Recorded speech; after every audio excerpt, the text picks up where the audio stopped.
does the game of basketball, and specifically the NBA, does it have a problem with the amount of three-pointers that are being taken now?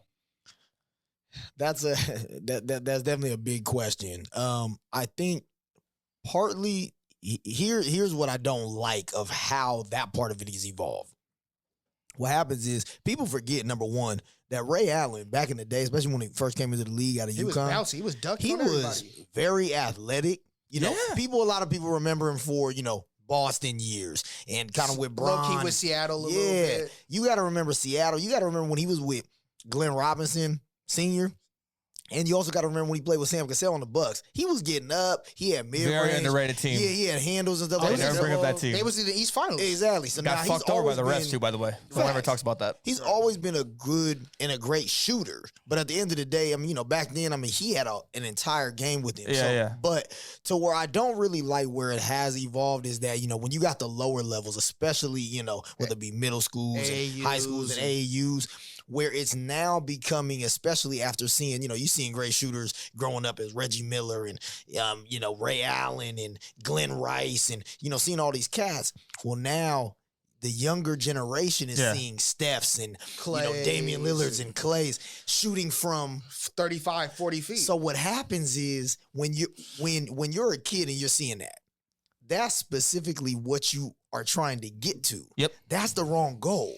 You need to make sure you get your fundamentals, the basics, and learn, and then practice those shots. But what happens nowadays, even in the lower levels, as well as even in the NBA, it's turned into now you don't necessarily have those specific roles of, okay, you're a three-point shooter. You're mainly shooting those type of shots. Now everybody thinks they're just a three-point shooter, where they can automatically just take those, and where you've seen the number of attempts increase, you've also seen a lot of players not make those shots. I mean, the one guy that I bring up all the time that I would say to all my people is Joel Embiid. Like before that, I would see Joel Embiid shoot a three, and it's cool if he's making like one or two on any given day, but it's like, 5 or 6 bro, you're 7 foot tall, get in the post, do the damage. And then Doc Rivers finally was like, hey. Now, I do like that big men have been, because there are big men, in high school and AAU, and I do like that there is more of a evolution and a more of like kind of a specification on, okay, we're going to work on all parts of your game as opposed to only posting up. That's nice. But the problem is that you have to do it in moderation. I don't necessarily think, and I don't necessarily like where it's evolved to the point where everybody just thinks they can shoot from 30, 40 feet. Just I don't like that. A select few are doing those. And we don't even know if Ray Allen and Reggie Miller's back in the day would have hit those from 30, 45 feet. You know what I mean? Like how Steph and Dave, it's a select few that can even do that. How much of this is Steph to blame for this? Because Steph is, like, let's be honest here. Like, love him, hate him, don't care about it. Who cares? Yeah. You have to make the argument that Steph is part of this, or at least half of the reason why, Steph's man. got about 45%. For sure. But Mike D'Antoni's got about 25 to 30 as well. Yep. In what way do you think? But that Suns team he had. When you talk about, first of all, that was the first 7 seconds or less joint where you're getting up, especially in the modern now era. your field goal attempts and possessions are up higher. Yep. And then when it came to the Rockets, the Warriors wasn't the team shooting the most threes in the league. It's these D'Antoni teams. Yeah, for years. So it's not just Steph. Yeah, they're trying to keep up with him and catch up with him. But part of it is D'Antoni's philosophy too. Yeah. James Harden is top 5 in 3-point attempts all those years that Steph and Clay are 1 and 2 as well. So, very true. And how do you feel about the younger generation when it comes to? Well, because we've seen that now. I mean, I'm watching young games. I do example of the Steph baby. You know what I'm saying? Yep. You got a lot of those. LaMelo's kind of in between. Actually, I can't even say that. He got an all-around game, to be honest with you. No, yeah, cold. LaMelo, he's cold. I want to go back to Ray, though, because I think with Ray Allen, the thing is, at the end of the day, Ray Allen was a blue-collar superstar. Like, when you talk about... he wasn't flashy. When you hear the stories about Kobe being in the gym at 2 a.m. and not doing nothing but working out and going home, the only other player they say that was doing that at the time that Kobe was doing that was Ray Allen. They say Ray Allen is to be in the gym at 2 a.m., so Kobe had to get in there at 1 a.m. just to be there ahead of time if they're playing each other, So, with Ray Allen, he's obviously a guy who, as we talked about, had a whole game. He worked on his whole game. Yeah, he worked on everything. He could take you off the dribble. He could pull up off the dribble two dribble mid range. So when you talk about a blue collar guy, it's always more likely to be kind of a Scrooge to the younger generation is a blue collar guy. Yeah. It's always you're more like, oh, them young bucks ain't doing it right. I put in all this work to make my game how it was. They not even working on this. I bet you he can't even hit a post fade, you know? So raise the old man on the block. So that's kind of probably where he's at with it right now. And this is the first time I've even heard him bring up anything about But, had Ray Allen been born 10 to 15 years later, he might have been in a D'Antoni program. He could have been on the Suns with Steve Nash, and I'm sure he would have enjoyed putting up 12 threes a game sometimes, but would have liked it. His style of play and his style of how he viewed the game, he was an all-around dude. So I can see why he says that. As far as, is it a problem for the league?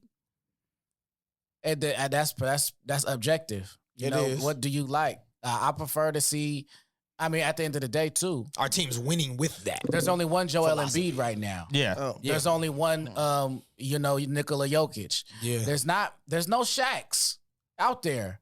There's no Alonzo Mournings. There's no Kareem Abdul-Jabbar. There's no Hakeem Olajuwons out there. Yeah. To be that dominant post presence. Barely the any game Karl is one on the Malones wing either. right now. Yeah. Mm-hmm. Even with these three-ball teams, what three-ball team is winning? Oh, the Warriors when Bron is hurt. Yeah. When Kyrie's hurt and Bron doesn't have nobody with him, you can beat him. If everybody is healthy, you're not winning unless you're winning from the wing. You make the case that the Nets could be a 3-point team. Obviously, Harden's like one of the best 3-point shooters in the game, but they still have Durant. They still got Kyrie Irving. Those are all around scores. Exactly. They can shoot the three. Yeah. Those are all around And scores. they still got a lot of mid-range, a lot of, those three levels are very balanced on those teams. They have the whole package. Exactly. I think it's also, just as Steph is to blame, I think LeBron is also to blame because you can't beat Bron at being Bron. So let me go the opposite route. What can I do that he don't do? You have to do something alternative or an ulterior motive, to be honest with you. It also has the part, it's just evolution. Yeah. Everything evolves. Sports, life, people.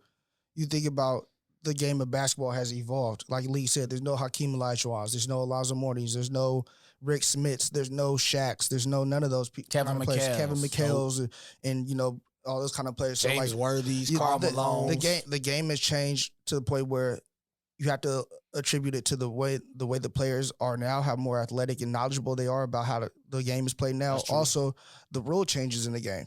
Yeah, I was gonna say that. Yeah, rule changes. You think about when it comes to NFL and when it comes to in the NBA, fans like to see points. They don't want to see a defensive game. They don't want to see a game that it ends 90 to 89 or 90 to 89, 90 to 88. People want to see points. They like seeing 130 to 135. They like seeing 120 to 127. I love defense in basketball. And I do too. And I miss the era in which T-Mac was pulling up mid-range. Kobe was pulling up mid-range. Vince Carter was doing what he's doing. I feel like that's been dead.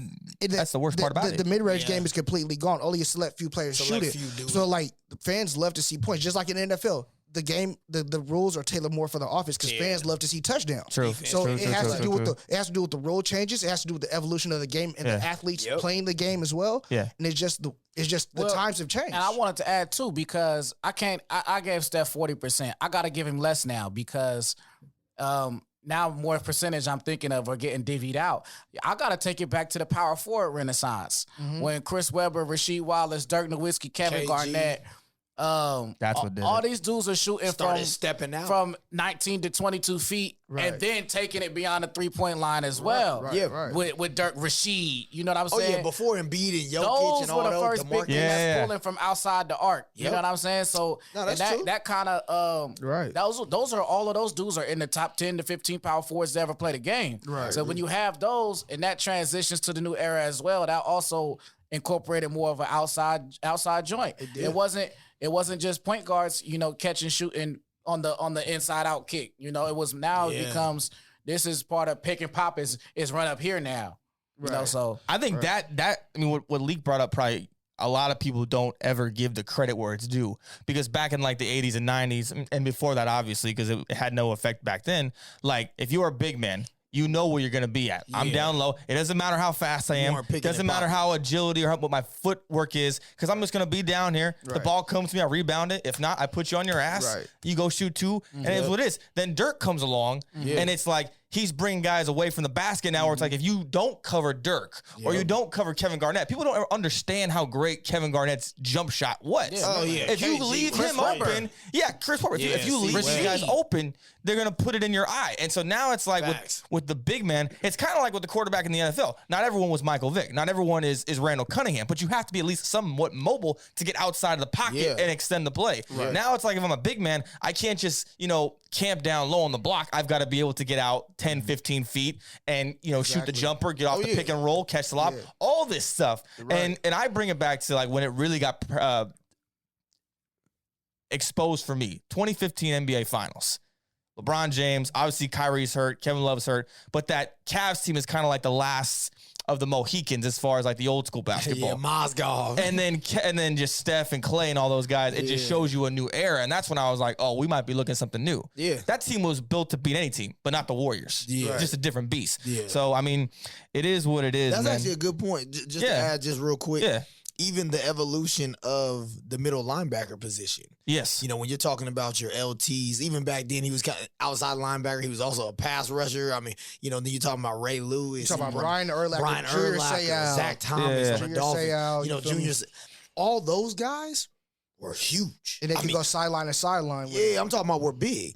Now, what you're seeing a lot of linebackers coming out of college now are like safety. You got to run 4-5 to play linebacker. And you got to. Because you got to be able to cover a running back as well as a wide receiver and a tight end. On the wheel route. And the crazy the crazy thing about that, too, people don't realize Brian Urlacher was a safety at New Mexico. He got drafted as a safety. And I didn't know that. He got drafted as a safety. Shaq Thompson from Grant. He was a safety at Washington. Now he's a big-ass linebacker all buffed out. Brian Urlacher was like the first one to do that. Brian Urlacher got drafted as a safety and transitioned to linebacker during training camp as he continued to lift weights to get bigger. And there's a lot of guys like that now in the league. Exactly. They might have been safety before. And, Yeah.